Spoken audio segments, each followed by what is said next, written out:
আসসালামু আলাইকুম। আশা করি সকলে ভালো আছেন। তো আপনাদের রিকোয়েস্টে তো আরেকটা ভিডিও নিয়ে আসলাম কুব্বাদ ভাইয়ের। তো আপনারা তো কুব্বাদ ভাইয়ের ভিডিও গল্পগুলো অনেক পছন্দ করেন, তো আরেকটা ভিডিও নিয়ে আসলাম। তো কুব্বাদ ভাই কেমন আছেন? আলহামদুলিল্লাহ, আল্লাহ দিলে তোমাদের দোয়ায় ভালো আছি। তুমি কেমন আছো? আলহামদুলিল্লাহ, আমিও ভালো আছি। তো দর্শক তো আপনার গল্প অনেক পছন্দ করে, তো আরেকটা কোনো একটা গল্প দিবেন আজকে? ভাই, আমার কাছে সুন্দর দুইটা গল্প আছে, আমি তোমাদেরকে দিব। কিন্তু এই গল্প শুনলে কেউ সতর্ক হবা, কেউ কেউ ভালো হবা, কেউ আবার খারাপ পথেও যাইতে পারে। কিন্তু বেশিরভাগ মহিলারা আমার ভালো চোখে দেখবে না। কি কইরা দেখবে না? বোর কাছে কিন্তু যারা দর্শক বিন্দু ভক্তবিন্দু আপনারা আছেন, হাসা কথা বলবেন না। আমি গল্পটা বলি, আপনারা শুনেন, শুনলে বুঝতে পারবেন কেন বলতেছি। তিনটা বন্ধু ছিল, রাজার ছেলে, উজিরের ছেলে, নাপিতের ছেলে। তিন বন্ধু এরকম সব জায়গায় যেয়ে নিয়ে যাইতো, একসাথে যাইতো।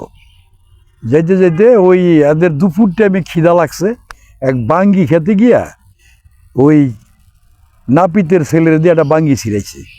ছিঁড়াইয়া বাঙ্গিটা তিনজনে বসে খাইছে। খাওয়ার পরে এখন নাপিতের ছেলেরে দেয়া হইলো এই কাজটা করাইছে, উজিরের ছেলে আর হলো রাজার ছেলে। এখন অগো ভিতরে আসলে একটু চালাকি চালাকি যে ওরে রাখবো না দলে।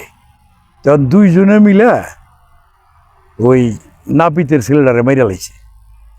আর মাইরা বালাইলে এখন কইতাছে যে শালার, আমি যে আমরা দুজনে যারে মারলাম, কামটা তো ভালো করলাম না।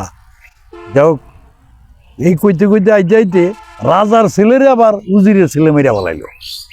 কয় শত্রু রাখা যাবে না। হুম, আচ্ছা।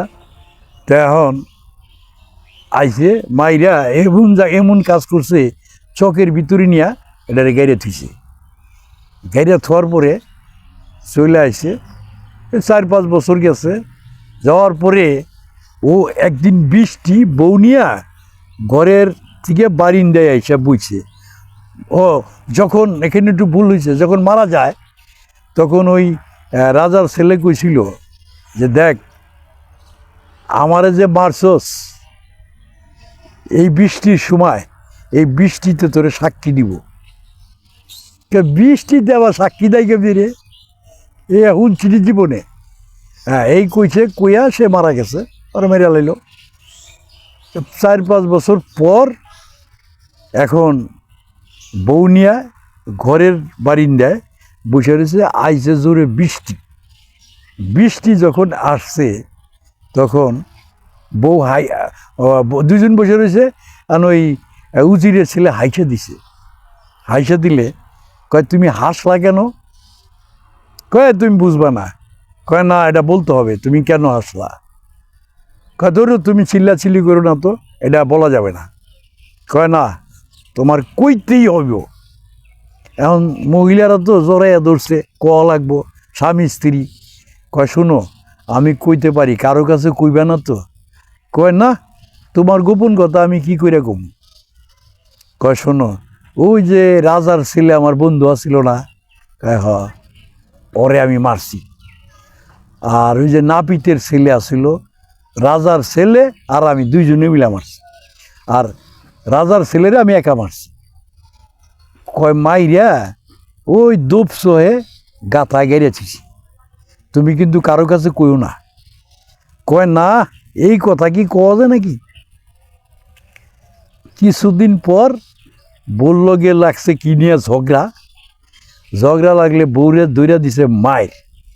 মায়ের দিলে কয় কি, ওই তোরা কইলো শুনলো, আবার যাবাই না গো, অমুক রাজার ছেলেরে মারছে গো, তোরা না আয় গো।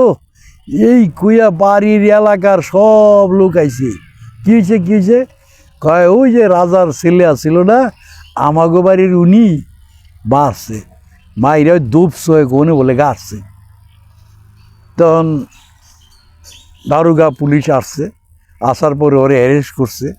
অ্যারেস্ট কইরা তারপরে এর ধইরা নিয়া ওই জায়গার থেকে হাড্ডি গুড্ডি সব বাইর করছে।